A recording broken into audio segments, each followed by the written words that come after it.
Good evening and welcome to the New Athens.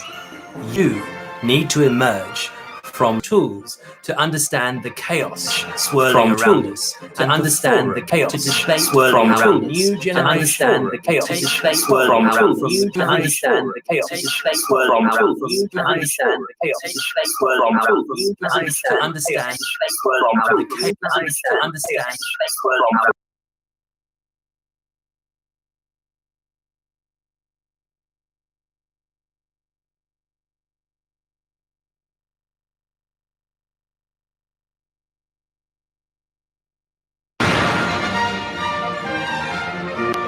(1984) Plandemic with the tools to create a new world.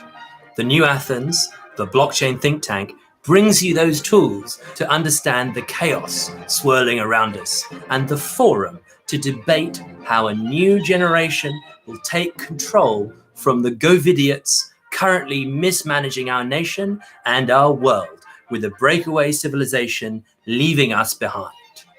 Watch our Friday Night Lights live stream from the bunker on the New Athens YouTube channel for the best that is thought and said on the issues of the day. Ask not what the New Athens can do for you. Ask what you can do for the New Athens. If you like it, leave a like. If you like the content, please subscribe and share. I'm Lorenzo Mefsud, founder of the New Athens. Thank you so much. And I'll see you next time. Okay, fantastic. You're on. Good evening and welcome to the New Athens. I'm Lorenzo Mefsud, founder of the blockchain think tank, and we're here tonight on Sunday, the 7th of June, in the bunker live with our many wonderful and talented artists who participate in the New Athens reality. We have from camera left, Philip Firsov, sculptor, painter, art historian, woodcarver, stonecutter, and hello, Mason. and Mason extraordinaire. And then we have Malcolm Zaslavsky in from Berlin, our greatest critic and here at the New Athens, who's been following our journey for some time and has given us some inspiration this evening for our new breakaway blockchain civilization, which we are structuring now as we speak. And we're going to do some live structuring here tonight. And then we have Ed Mirza, who appeared this week on the show. He's a portraitist, master gilder, operatic tenor. We premiered some of his new album 2 shows ago with some live renditions, and we'll be doing some more in the coming week. We also discussed at length some of the ways in which we can self-educate, and that's what really we're focusing on tonight. The title of our episode tonight is #The Blockchain University, and this really, we believe, is the means by which we can bring the New Athens to the world and the concept of self-education, which we all participate in. Do you know why they call it a hashtag? I mean, is it to do with hash? So it's like a unique hash in. It's like a unique hash in the. Is there any connection with marijuana or not? I don't believe so. No. So hashing is a unique address. Okay. So it provides a unique address. Yeah, hashtag. Gold War. Yeah, the Gold War. Yes. Yeah, to bring us back to where we were 2 episodes ago, we premiered some of Ed's music and writings, novel, and his primer on self-education. Yeah. And so we were discussing some of the notions of how we can educate ourselves while we're doing other things. Now, Ed's notion is that when he's working on water gilding and the restoration of antique frames, he can then listen to an audio book on tape, whether that's read by a machine, as we were looking at with the Voice Aloud Reader app that we were showing off on Android. Oh, you're ready for it. And so this then, what we see here, if you turn it around, is what we see here is what we discussed last time is this primer that Ed has created on on a literary autodidactic literary self-education. So looking at the greats of literature throughout the Western canon, and then engaging with that cursus, with that curriculum in a the old new ones. What we were focusing on in our episode before was how to start engaging with the greats of literature while you're doing something else. So while you're working or cycling or walking or taking public transport, you can start engaging intellectually and mentally. Yes, on a Roman style Marcus Aurelius meditation, where you consider one topic really deeply. This is as distinct from Eastern meditation, which the concept of which is to empty your mind in the Buddhist sense entirely, whereas the Roman meditation, we think about one topic really deeply. And so we can actually use other work we're doing or other tasks we're doing as a means of tuning out the physical body and tuning in the mental body to the task of imbibing this information. Meets MT. Yes. So where we've taken this today, we had a long discussion with our blockchain guru Ishmael Malik, who is a long-term founder of all our blockchain projects, and he was asking us. So we're taking the Joe Rogan, Alex Jones, Brian Rose model of broadcasting here at the bunker.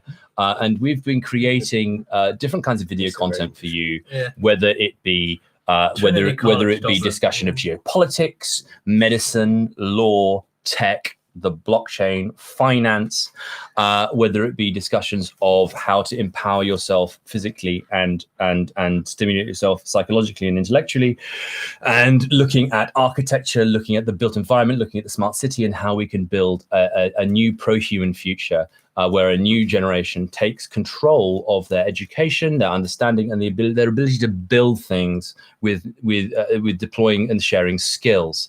Now, we haven't been taught any of this in school. No matter where we went to school, whether it was England or abroad. Fed education, right? We were given a curriculum, but we weren't spoon-fed all of what we need to know. So what needs to happen is we take our initiative. We were spoon-fed what we needed to know to pass our exams, weren't we? Yeah. Yes. That's it. So my school. Our generational problem. Exactly this. Our generational problem thus far in the 21st century has been we've been provided with the infrastructure to live. We don't know how it works, and we're not being educated into analyzing critically, as you say, and into analyzing critically exactly how we can then reverse engineer what we see around us, what we derive from the ancients, what we derive from culture, what we derive from infrastructure and technology. And so we're not put in a position where we can get that synoptic knowledge, bring all these strands of understanding and skill together to then create a reality that works for us. How many people go to private school and how many people go to state school and public school? Let's look at some stats in Britain. The idea of having a system that's divided between those who have the privilege to get into the best universities and to become the officer class, vis-a-vis the idea of the rest of us who are sort of. So I'm wearing my school badge today, which is called Sandringham School. It looks like a red swastika. It's basically an S. And Sandringham School was on the list of the state schools that did best in the country. So in St Albans. In St Albans, yeah. So it was a very well-to-do suburb, like a science academy. It had all these Bunsen burners. I remember going to the open day. Mrs. Lewis, who was head of the school, she was involved with the Labour Party, during the New Labour years. And Mrs. Palmer was involved in politics as well. They had a very liberal political outlook, and they knew that there were high results, that there were lots of people getting into Oxbridge. I mean, lots of people for a state school, meaning maybe 5 or 3 a year.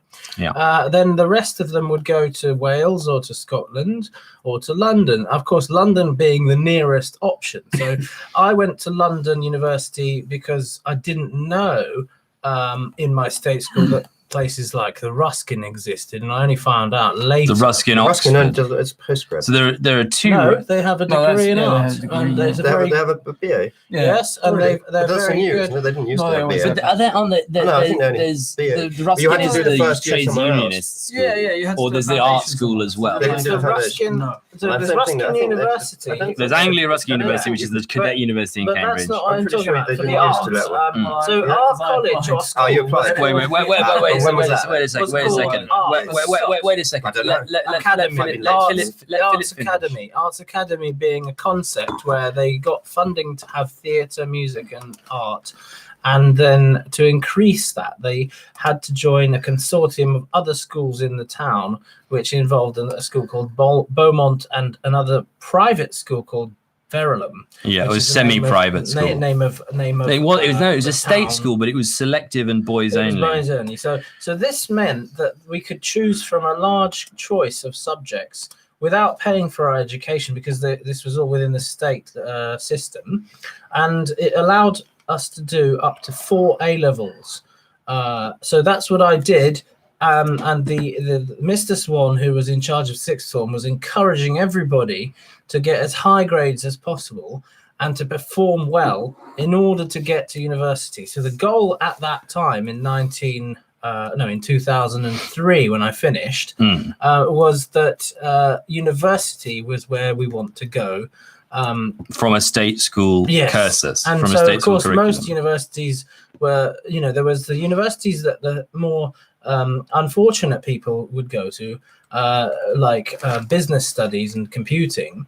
And polytechnics. Yes, polytechnics. And then there was the University of Hatfield, which was the nearest university. Which is aerospace. In the catchment area. Yeah, so that was an aerospace centre. They did lots of things like special effects for film at the highest level. So actually, this was a very well funded. And then Middlesex University, which was nearby because it's in Hendon on the train line. Yeah. So these were the universities that they were sending us to. And, we had some people who achieved very highly. They got straight A's. I chose all the easy subjects like art and music, so of course I got straight A's. Had I chosen, maths, I probably got straight D's. But anyway, so this is the other thing, that they wanted the highest level to be maths and physics and economics. That was where, that's where people would succeed. So that's where they saw the productive graduate was going to go into. Smart people would do that. They would then go to university, and then they would be successful in the city of London. Yes. Yeah. So that brings us back to our Gold War concept that we were discussing with Ish and Philip earlier, of the future of British currency based on a refloated gold-backed pound, quantitatively eased. So what we saw in 2008 was a bailout of the banks and a stimulus package for the economy, both in Britain and America, and that led to 10 years of austerity. Now, what we have now is a massive influx of funding for bourgeois professionals who are working from home. They're doing remote desktop, or they've ceased working entirely, and that quantitatively eased funding of furlough pay and of CBILS bridge loans for interruption of business is all coming out of a refinanced gold vault in the Bank of England, which is now taking the sovereign assets of places like Venezuela. It's taking possession. Adios, amigos. It's taking possession of those gold bars in the vault, higher value, and then refloating them against a new pound. So saying that the Maduro government, copy of the euro, by the way, the Maduro government in Venezuela is now considered an illegitimate government according to the new political committee at the Bank of England, and so now Britain, as the custodian, formerly the Bank of England was the private bank, central bank custodian of all the gold assets of many nations which wanted to trade in the city and then back their trades with the gold they stored in the Bank of England vault. Now all of these nations have become persona non grata according to the political judgment committee in the Bank of England, notional nations. Yeah. And so what we're now seeing is Britain being able to pay all the furlough and all the CBILS loans based on these assets held in the vault of the Bank Surely of England in the just Roman vault. actually inventing money. Yeah, of course. They're not got nothing to do with reality. Remember there was the gold's they've changed the irrelevant, concept except in Russia. They've changed the I think concept Russia's the only of bank that's been seriously invested. They've in changed gold. the concept of quantitative easing. So quantitative easing in 2008, after the credit crisis, was based on the stimulus, the injection of this fake cash into the economy, which then had to be paid back in the form of austerity and social services, and which created the Bitcoin and blockchain revolution as a rebellion against it, because they were saying, okay, well, we shouldn't have a situation where central bankers could just create this money out of thin air, which dilutes the assets of anybody who's saved. And so that was where the Bitcoin Genesis block came from on the 3rd of January. On the 3rd of January 2009, who had assets in cash. Yeah. So on the 3rd of January 2009, the Genesis block was inked of the Bitcoin blockchain, and that had as the timestamp the article in the Daily Express in the Evening Standard that day of Alistair Darling, Chancellor of the Exchequer, approves new quantitative easing measures in it. That's inked into the Genesis block of the Bitcoin blockchain as the timestamp is the headline. But when did Bitcoin start? 3rd of January 2009.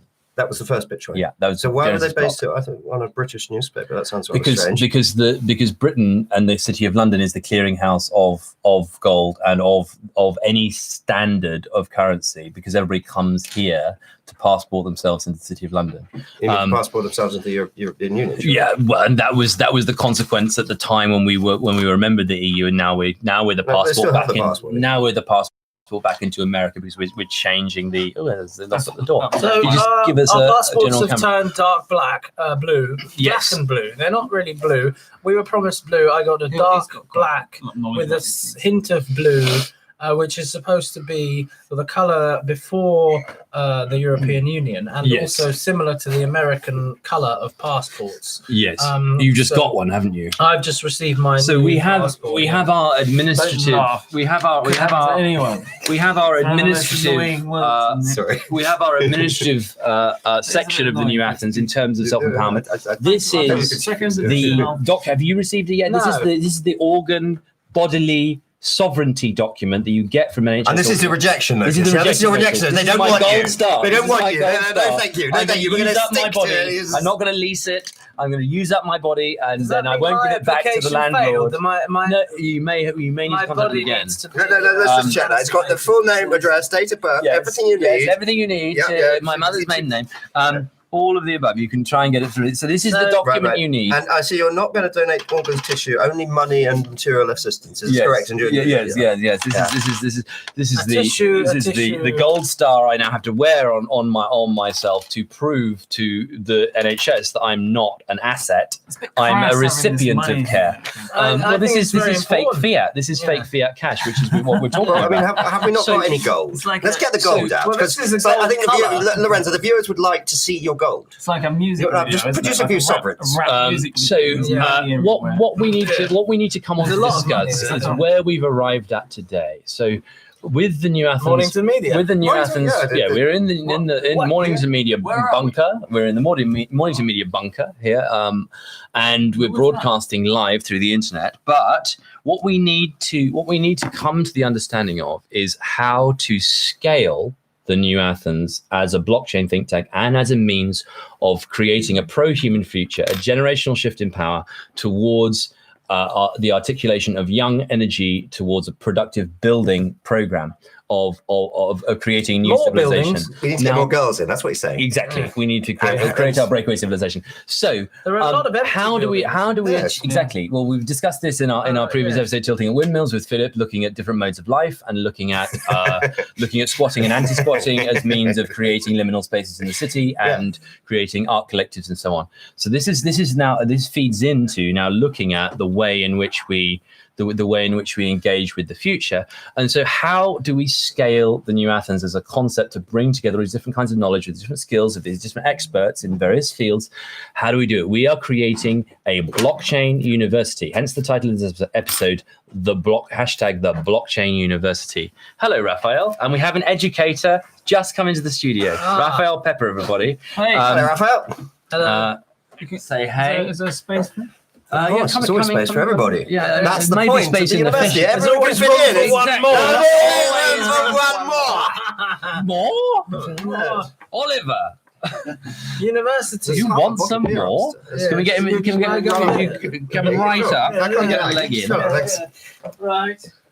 What's happening? University. We're just going to recharge our batteries. Okay, it starts with uni, and then it ends with varsity. So universal. It means accepted by the Pope, of course, because the university had to be canonically acceptable, because the point of university is to create priests. Yes. Who are capable of correctly transubstantiating the body and the blood, the wine and the bread, depending on, or the wafers into Christ, which presumably has a lot of application towards the blockchain theory. So what our notion is of blockchain education is at 3 levels. We've identified so far 3 levels at which a blockchain education needs to operate in terms of self-actualization.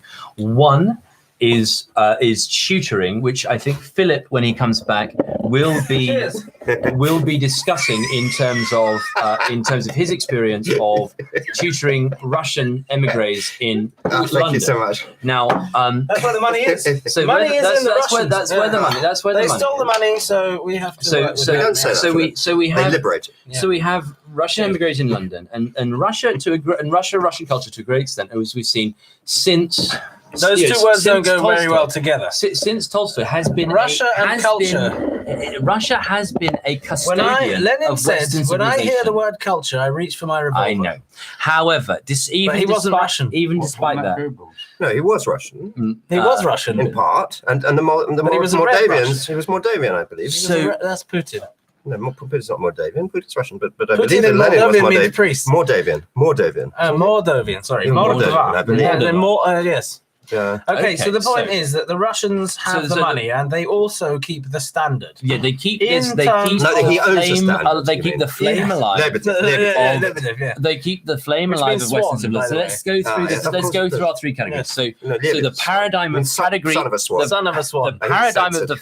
Thank you, gents. The paradigm of the first category is our Russian tuition in London. Yeah. Now, what this is a cultural. Wait, let me go through it. Yeah. A cultural custodianship of teaching kids how to be civilized. So you have languages, you have ballet, you have chess, you have languages, ballet, chess, science, maths, skiing, instruments, hygiene, yes, home economics, not whatever. Cookery.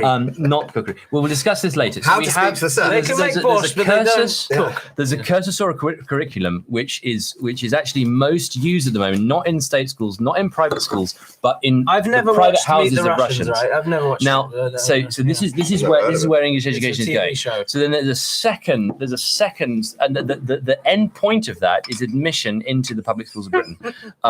Now, admission into the public schools and universities. Now, the second stream of education is adolescent education. So that which prepares us for university. And Britain is now an exporter of university tuition to the world, along with the United States. Most Russian, especially since it's become so hard to get into the damn country. Exactly. So that's the export. So our second cursus, our second curriculum, is much like the Trivium and Quadrivium. It's for adolescents, and the goal is then either the liberal arts education in America English, or the university education in. They can't go to school without speaking English. And then our third cursus, our third curriculum is the adult education curriculum. When you're already at university, or whether you're a graduate, or whether you're a further education or higher education graduate, you can then educate yourself, as we've discussed with Ed and his notion of the great books, after the fact. And so then you can enter into this kind of blockchain education. So we've got kids and Russian tuition, which leads to public school access. We've then got adolescent education, which leads to university access, and then we have further education, which leads to career development and your ability to join a collective of action and building in a new pro-human future and a new generation. There are some very good schools in Europe. So like this is L'Aiglon in Switzerland. So these are our three level concepts. The main and so then we idea need to go schools through is in that they, as you said, lead to universities. Okay, there are the main idea of the universities, of course, is that they lead to life. Yes. And is it not possible in this new blockchain era to just cut straight to the life and ignore the schooling and the university, just concentrate on life? I mean, I think adding all these extra stages of complicity and complexities is not necessarily beneficial. As an keeping children in jobs for the boys. As a blockchain tech accelerator, we need first to replicate and engage with the institutional systems that exist. Then we can then on top of that layer of infrastructure, we can innovate and create our own infrastructure, which is Guinness, right? So a friend of mine freedom and a free marketplace Guinness, of ideas. Malachi Guinness, who's from the Guinness family, has founded a very successful tutoring agency, which is called Bright Young Things. And one day I was asked to translate their brochure into Russian. And this came across rather strange to me because they obviously couldn't find any Russians in London to do this. But no, it's because they're friends of mine. But the point is that they had people in Oxford and Cambridge that they had studied alongside with who could get the contacts for the client, and this is where the money is. So there's a very big difference between education and brand. You need to go to certain places. Now, if I look at the families that I work for, there's a small list of girls and boys schools that they would consider. For example, Westminster Boys School, Charterhouse School, which is not in London, it's somewhere. Oh, it's not in Clerkenwell. No, it's Charterhouse School, I believe. But it's not. It's been sent out. Yes, and then there will be schools like Eton and the other place. My goodness, Harrow. Yes, but so those are the target areas for the most wealthy families. What about Highgate? Do they consider Highgate, or they're not really aware of it? Yes, there's a student of mine who went to Highgate, and there are other girls' schools like Cheltenham. Yes. Cheltenham Girls' School is very good. Ladies' College, I believe. Yes, girls, ladies. What about City of London School? Yes, St Paul's School for Boys is very much on that list. And City of London. And City of London. Yeah. Also in London, there are schools in the areas of wealthy suburbia like Hammersmith. Winchester. Is that go to Winchester and places like that? Winchester is very, very far. St Albans School. St Albans and Winchester are the options for those who didn't get in. But the thing is that most of these wealthy children actually get in. And their mothers will work very hard, and their first line will be, these schools, they're not good enough. They're not doing enough of this or that. So that's where the private tutoring appears. Philip, do any of the children do the 11 plus and go to grammar schools, or is it all? No, because they're not interested in grammar schools. They're interested in famous brand. Some of those are international ancient brand, which is still but it's not the principle of learning Latin. I mean, Eton is a grammar school. Yeah, you don't need to do your trivia. You don't need to become an academic. You need to go to these schools so that then to get the name brand you on can your go CV. to universities in Oxford and Cambridge in London, or because I mean, let's face it, because one of the main goals is the London School of Economics. So friends of mine who went to London School of Economics, as we have Dan Kalupski as our, will go back to Russia and then consider themselves somebody who will get into Rosneft, Lukoil, and all these Siberian metal companies. Yes, that's where they're going to go, because with that education, they think they can ask for $100,000 a year. Yes. What?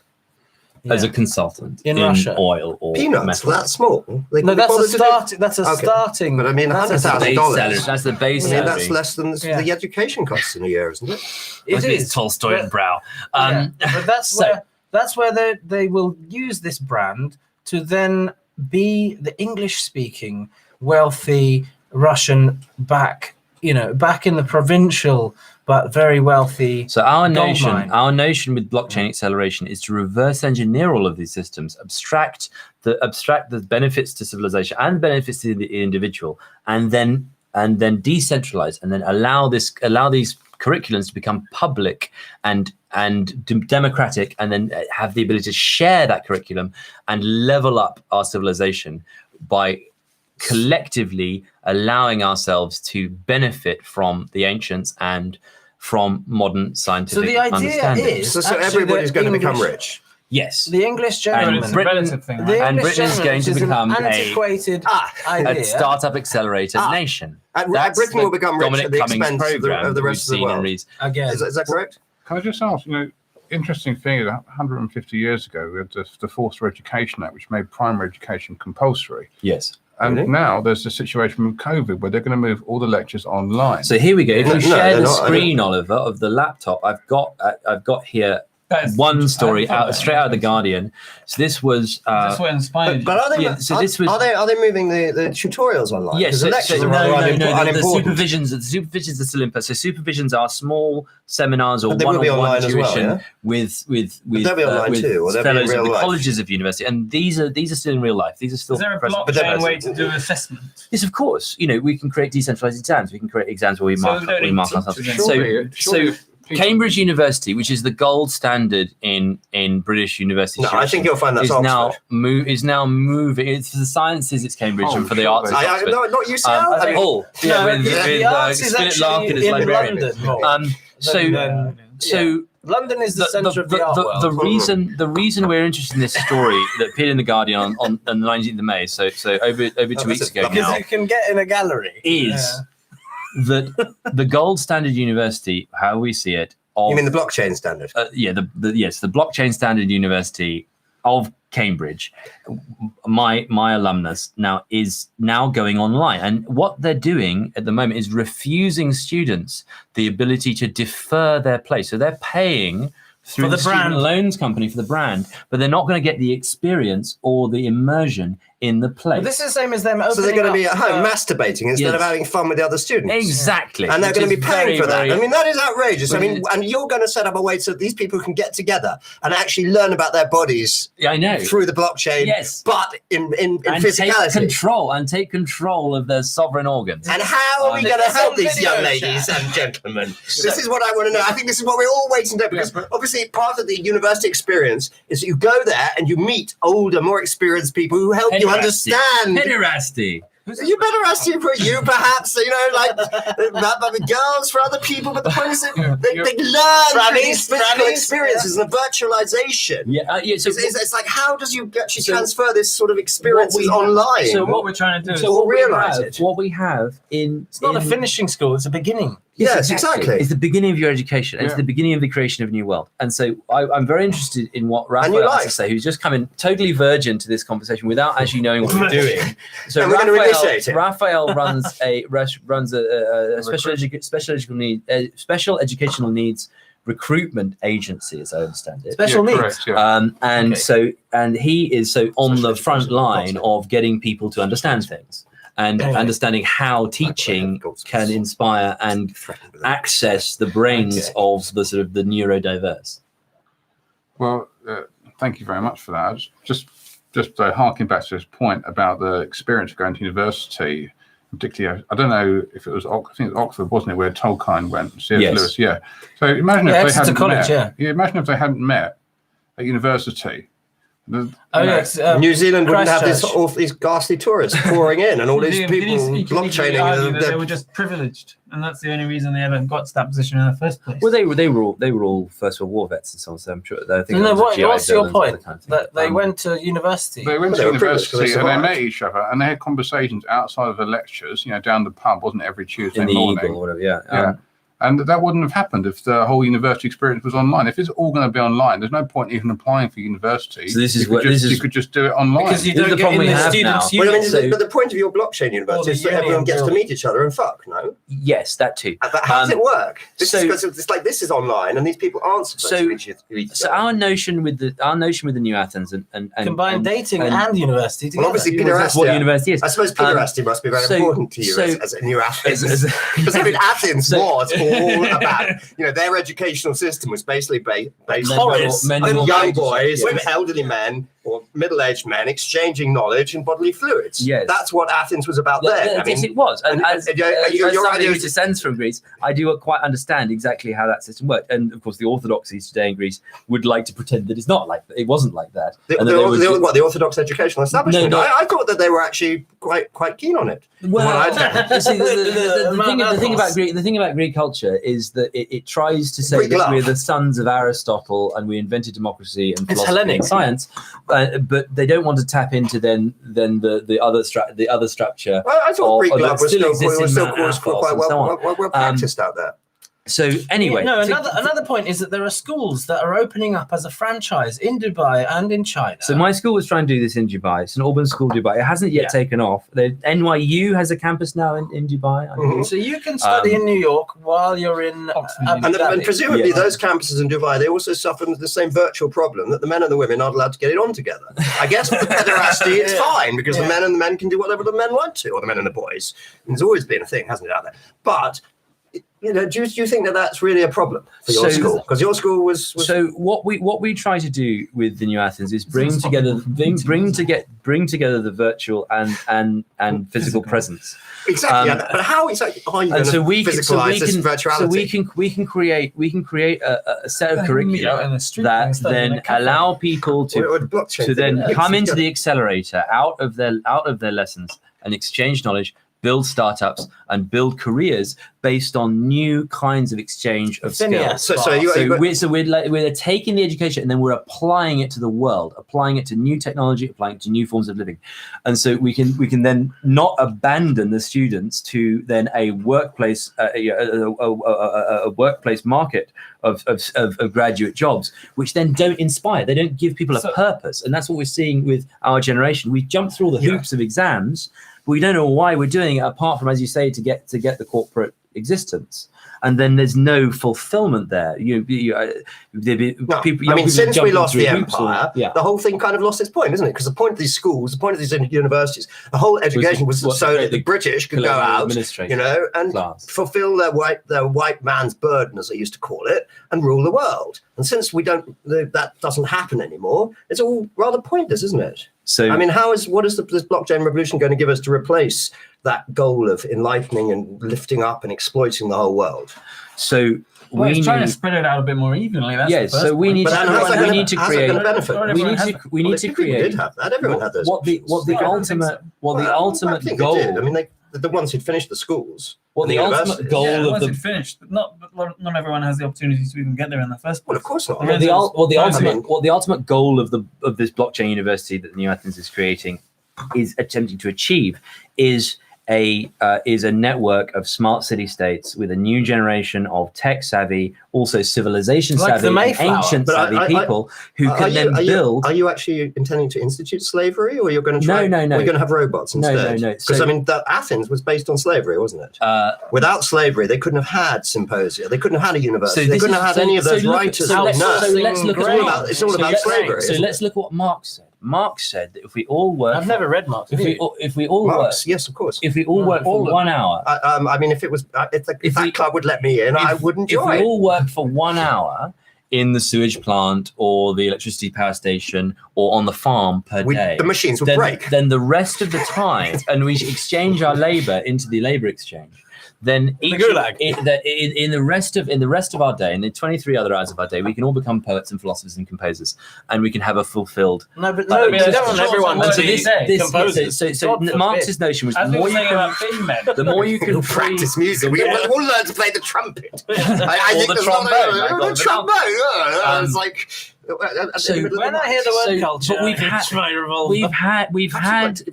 we've had an experiment in this in the past few weeks in this country. So Andrew Yang was running in the Democratic. Is he Chinese? Andrew Yang is American. He was running in a Democratic primary in the United States for president. Until a few weeks ago, when he ceded his votes to Joe Biden. We call him Beijing Biden. Now, what Andrew Yang was advocating, he was a single issue candidate running the Democratic primary for a universal basic income. So I thought he was campaigning more tolerance for ethnic minorities, specifically Chinese. No. That's maybe that's where most of his support base came from. So what his notion was. So he's a robotic utopia, you might say. So what his notion was that as all the industry in the West has been taken to China, then wrongfully since 1971 and since the end of the gold standard and the meeting between Henry Kissinger and Chairman Mao, which we discussed before on the show, where all of the industry in the Rust Belt and what became the Rust Belt in America and in the north of England was evacuated then into China to then sell back the consumer goods at cheap prices into the West. So this was the economic model. This was the economic model that existed for the past 50 years in the West. Now, where do we go from there?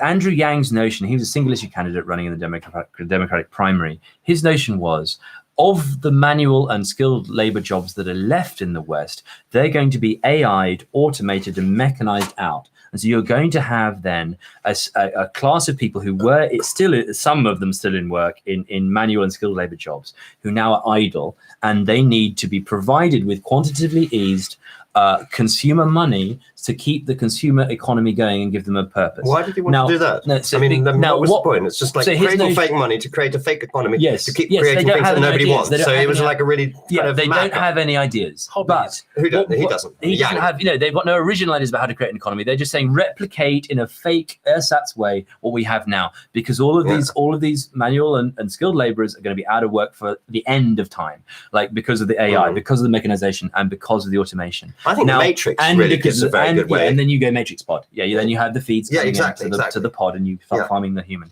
As with the great organ snatch 2020, body snatch 2020, which we looked at here.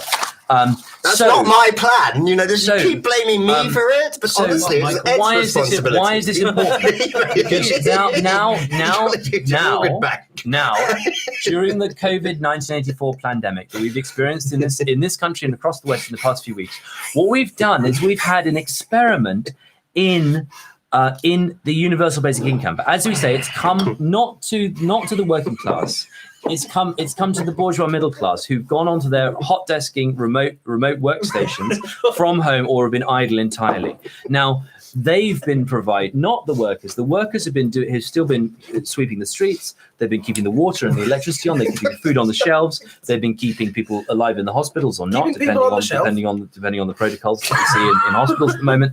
They've been keeping the electricity running. These people can't go indoors and lock themselves in their boxes. It reminds me of the comment Pasolini made about when there was a riot in the 60s. He said that you have to bear in mind that the people who were rioting were very middle class university Yes, they had the free time. And then the people who actually defended the state were the poor police officers. Yes, who are unionised and who are still working. Can I just say, there's no point in which country? This is destroying the economy.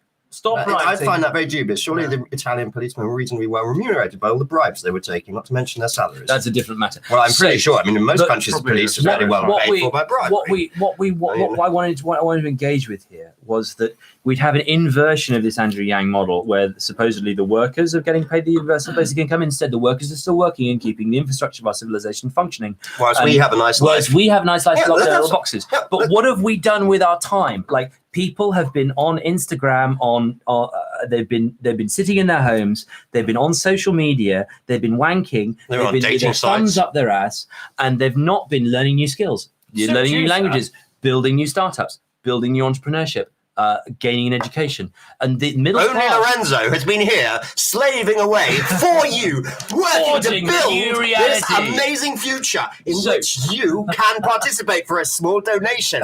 Watch the line. So, what have we had? We've had the proof of concept experiment with the universal basic income. Marx is wrong. When people get this free time that they've been liberated from their labor in the middle class bourgeois sensibility, what they do is they don't learn new skills. They don't become poets and philosophers and composers. Well, can I just say that in Russia, a lot of people sat in the park and read books, and suddenly you had this proletariat class that was, reading a program of books, which is what you were talking about here. Here. So everybody talked about Dostoevsky and Pushkin. Everybody read a little bit of world literature translated by Russian mediocre and sometimes quite good translators like Pasternak. And so they got into their heads, especially the mothers, that this is what they need to teach their children. Luke Townley's tuned in. Wow. Great friend. Four Great people friend watching of, us now. Great friend of the New Athens. Hey, if you don't put your hands up, please. He says the We smart just need people. one more watcher, and then you'll balance us out. He says we all should have become preppers. Luke Townley says in the chat, the smart people were growing potatoes and learning martial arts, so they were looking to the four horsemen of the tripocalypse and looking for the breakdown of society, looking for the breakdown of civilization, and how to survive individually and collectively. People didn't go to work to do money, to make money. They went there to sew sweaters. I thought they went in to make other people. They went there. I think people go to work to make friends, don't they? And, they go to work people make their friends to sew and knit. Because doesn't matter whether you work or not. Adam delved at Eavespan, who was then the gentleman, asked John Ball in the Peasants' Revolt. When I went to work at and who was he? What was the answer? Because I've always heard I've never heard the answer. So the answer was there is no gentleman. Got the poor people, they were all primitive. That was the problem. People go to work now to go to the staff room and have a coffee. And then to try and hide. Because they've all given up smoking, haven't they? Yeah, to try and hide in the shelves. Well, people obviously work much so too that hard. Nobody can see that they're wasting time because they're only going to get. Hey, look, we've lost one. We've only got 3 now. Please stay. Must have been something you said. The last one If you think the universal income experiments work, it has been tried before in Finland, and it had varying results because it reinforced pre-existing behaviour. So they struck it down. They were going to do it. There's no incentive. There's no God and there's no money. And they did have a little pilot in Scandi. Well, that's quite a big argument. Yeah, I think that people, as far as I saw the results of the experiment, the people who were out of work didn't go into work because they were gaining skills, but the people who were in work then often gained skills and found something better to do with them, better to do with their time. I think it's a bit early. You're right. I think it's a bit early to say that people haven't learned new skills during the lockdown. I think one has to wait for it to be properly lifted up and see if everyone does spend their time gardening or overthrowing the world, or possibly, and I personally feel this is one of the most important things, trying to get this country free from the tyranny of foreign military occupation, which has suffered from since the early 1940s. Yes. Well, the point about universal income is a complicated one because people have the things that they do anyway, and it just it reinforces any kind of habits they have, which is the reason why they needed universal income. They may have some particular addiction or something like that. So when people have require universal income, they have a reason why they need that universal income. I don't quite understand what you mean. It's because they're poor, yeah? It's because they're poor. Yeah. Well, not if they're rich, they just get the universal income and they don't need it. It's the same argument against I mean, I'm a bit confused. What do you mean? I mean, so everyone gets it. So you think everyone has problems? No, it's a bit like, for example, if you're not given something, but you have to pay for it, even a small amount, you appreciate it a lot more. So you go to prostitutes all the time. You don't like free sex. It's not quite on that principle. Isn't it? I mean, can you explain how that works relates to sex and prostitution? It's like if you're giving something for free, you don't appreciate it. As you see on New Year's Eve in London, on New Year's Eve in London, all of the tube barriers are open for the night. And if you go down at 3 a.m. on the 1st of January, you'll see drifts of trash. Have you been travelling without a ticket? There's no need to be rude about the other people who use public transport. No, not the people. The actual trash on the floor. Well, yeah, that's what I said. There's no need to be rude about the other people using public transport. And so that you're right. The small fee model is this notion that yes, you look after something if you have to pay even a bit for it. But how does that apply to sex? That's why I'm getting confused. The experiment they did in Scandi with universal income, what they should have done is they should have expected more back from the people who participated rather than just give them the money. But they should have dealt with these sort of underlying problems that the individuals had. But were they giving it to everybody, or they were just going to people with problems? It was a pilot. It was a pilot. But it was to everybody or to people with problems? But the underlying But what was the pilot? They gave a segmentation of they didn't actually give it to rich people. They only gave it to poor people, didn't they? It was something means tested. Yeah, it was means tested, and that goes totally against the whole idea of a universal basic income, which is that it should be paid to all the people, rich or poor. No? Which was, as far as a bit strange, but that is universal basic income, isn't it? No, I think we just. It's like this American stimulus thing that they paid everyone the same amount of money. That's universal. That's a universal basic income, isn't it? Yes. You pay everybody, not just the poor, not just the people that need it, but everybody. But these problems that you've been mentioning, I think they arise from the problems that come about from the previous models of finance that we have, in a way. People's poverty and their situation. Someone needs to run to the shop. Concentrates and exacerbates people's problems, and then within a context, just giving a few people a bit of universal income won't exactly give you a true measure of what it really means. We're talking about reevaluating what money means. Yes. So our vision for money at the New Athens is to create a real, with our new decentralized education system, to create a real free marketplace of ideas. That's why we're having an uncensored show here. That's why we're giving you uncensored content. And then to reorient the concept of money towards the Greek triad, the true, the beautiful, and the good. So instead of looking at a lowest common denominator of what money can achieve, we look at a highest common factor. Be gold!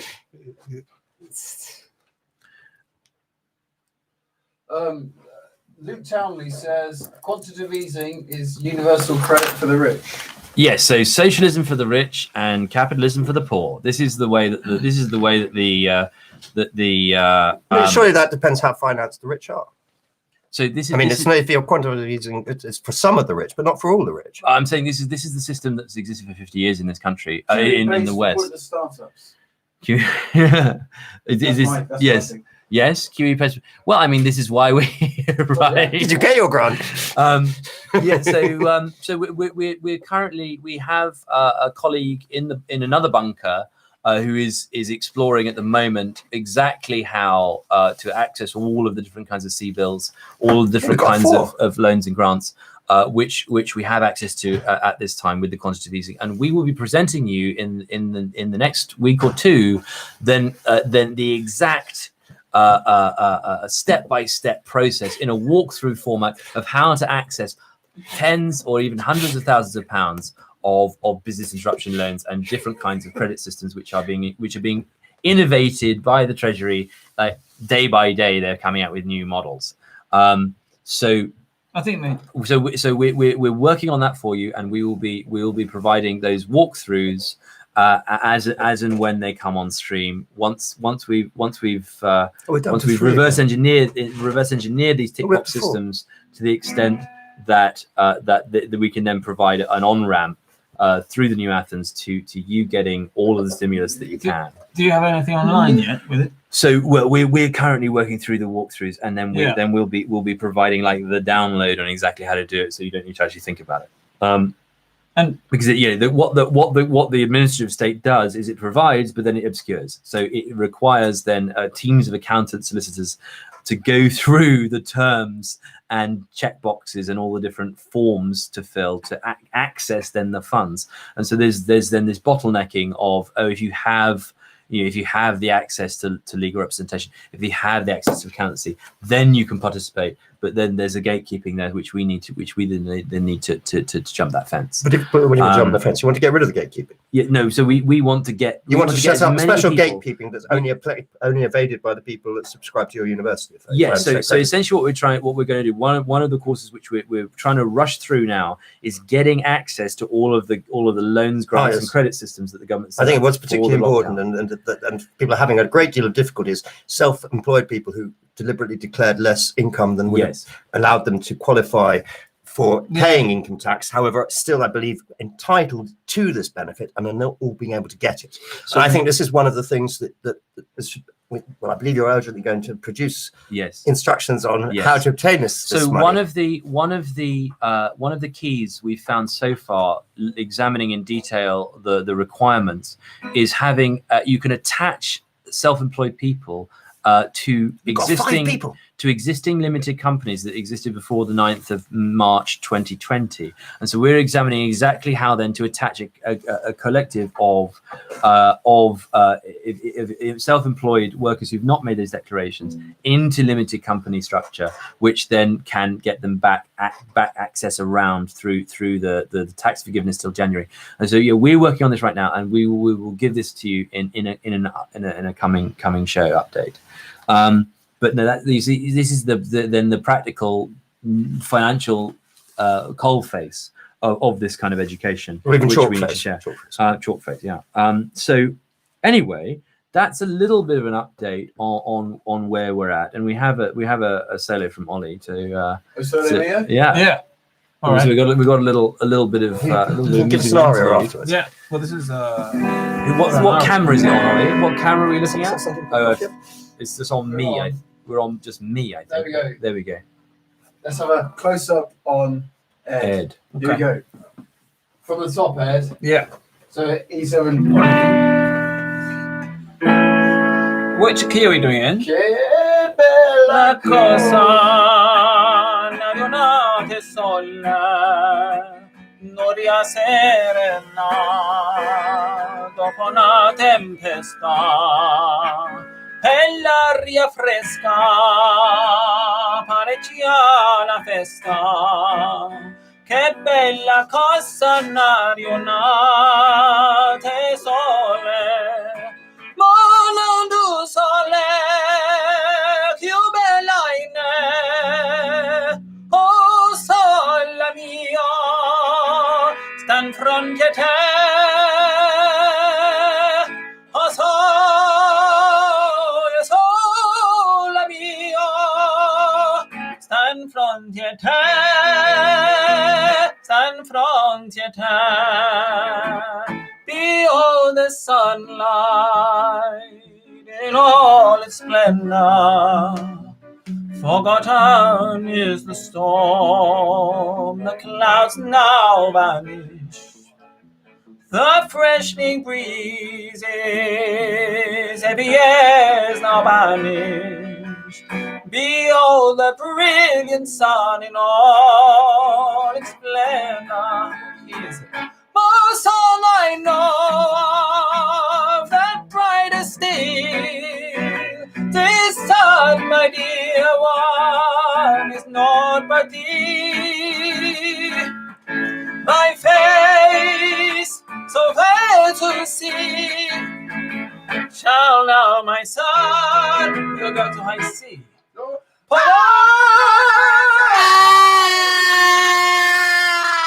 High sea, isn't it?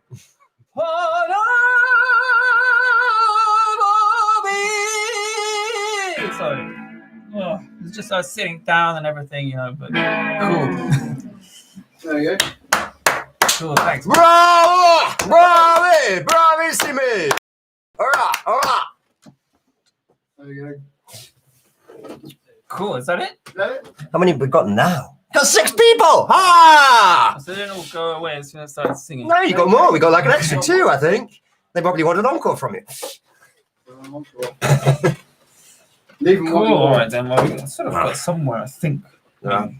I don't think I've learned anything. I mean, yeah. I mean, we got some more of Lorenzo's and yours impressive knowledge base. Is that mine is sort of facts and figures?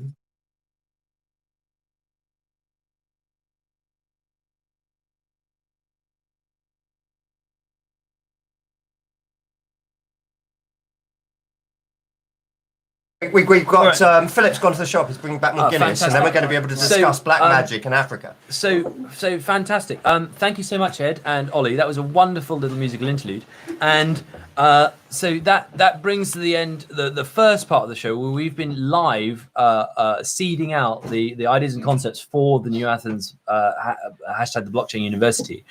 Here today, you've seen it live happening, and we've got educators, we've got artists, we've got people inside the honeycomb, or artists who are also inside the honeycomb structure of creating teaching at a primary and secondary level, and so we can now bring together this talent and this understanding to create the blockchain university and get us all educated for a new pro-human future and a new generation taking control. Pro-human, the true, the beautiful, and the good, reassigning the value of money towards civilization rather than away from it, as we've seen in the past 50 years since 1971 and the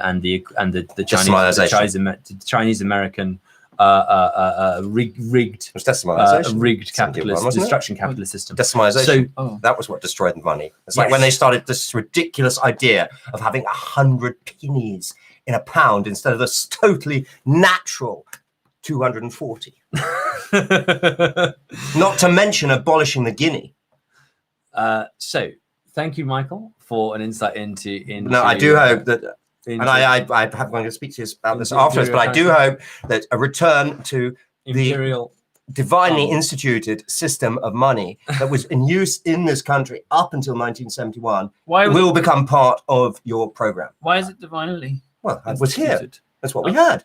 When we had divine kings, divine right of kings, we had proper money. The Blockchain Republic people, the New Athens, bringing democracy back, decentralized on the blockchain. Thank you so much for your attention, and we'll be providing more understanding soon.